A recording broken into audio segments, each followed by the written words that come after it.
Many congratulations to the top three finishers of the F1 Sprint here at Spa-Francorchamps.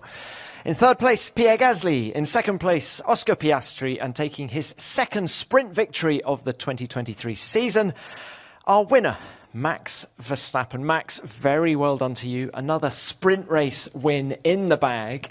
What were the biggest challenges for you out there this afternoon? I think just to make the call when to pit. But you know, I said already to the team, like, I know we can pit straight away. It's very risky in case of having all the cars come in as well, who would pit behind me, or and then of course you have to hold your car, or a safety car lap one. You never know, that can happen quite often in these kind of conditions. So I think we just took the safer option to at least do one lap. Maybe there will be a safety car and you're lucky. There wasn't a safety car, so I knew I would lose out because the extreme tires are a lot slower around here than an intermediate. So yeah, we did the pit stop. I had a little wait as well for the Ferrari, and I came out behind Oscar, and then I knew, of course, that I had to get by him at some point. And I could see that, within 2 laps, he was already struggling a lot more with the tires. Like, they were just overheating more. And then I guess with our top speed as well, I had a good run after the safety car. Max, how much fun is it for you to be racing someone new, some fresh blood, if you like? Yeah, it's first time. It's always good. I mean, I've been in that position as well, where the younger guy comes in, and it's nice and it's great. Also, I think Oscar's having a very strong season in general, but I think also this weekend he has been really on it. So that's always nice to for the first time to basically race. Yeah. Look, and Max, I mean, you've won the race, but how good was your car, and how much confidence does it give you ahead of the Grand Prix itself tomorrow? Yeah, car was quick. I mean, we knew already, over 1 lap we were anyway not bad, but also it seemed like in the race we were quite good on keeping the tires alive. So hopefully we can do the same tomorrow if it's dry. But tomorrow, of course, I'm starting a bit further back. I need to be careful to not have any damage on the car. And as soon as I just have a clean lap one, I think from there onwards, we can move forward. Max, one more question from me. Can we just get your thoughts on the safety car formation laps and the rolling start? I think the rolling start was a smart thing to do in these kind of conditions, because I think nobody could really see what was happening in front, and especially on the new tarmac around here, there's a lot more standing water. So it would have been quite dangerous out of turn 1 and through Eau Rouge, and I don't think you want that when all the cars are super close and there's a little moment. So I think that was a good choice.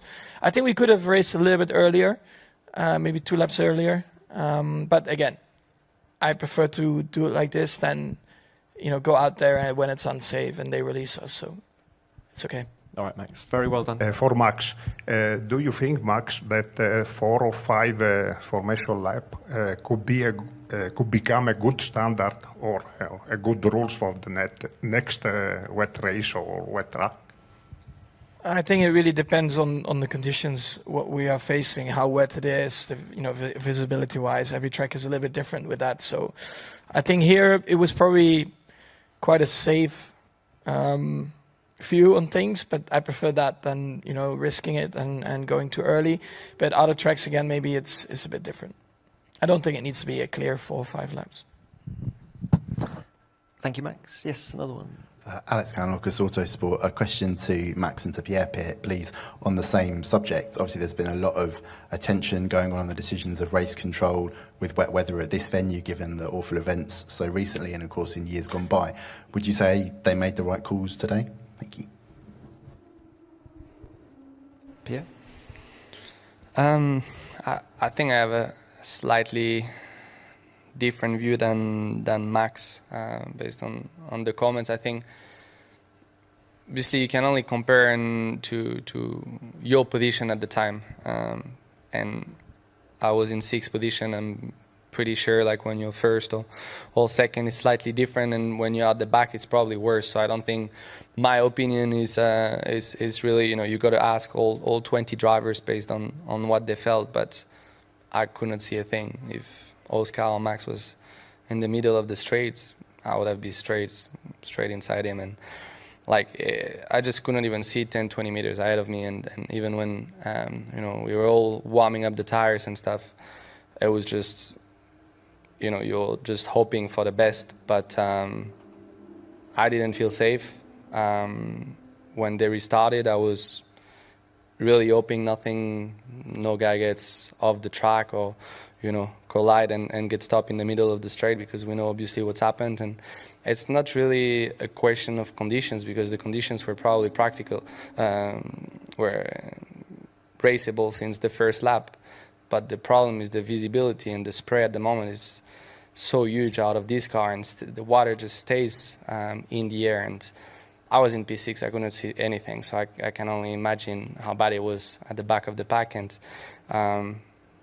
I wanted to box already straight away for Inters, but this just added another, sort of incentive to box and just have visibility, because down the straight, just don't know what could happen. So it's a tricky call. You want to race, but at the same time, I'm glad everything went safely today. But all you need is just one guy to be stopped at the wrong place in the straight, and it can go wrong very quickly. So it's a tricky call. Yeah.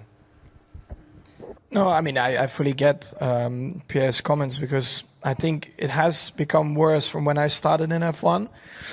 I think it's just the wider tires we have and the ground effect cars.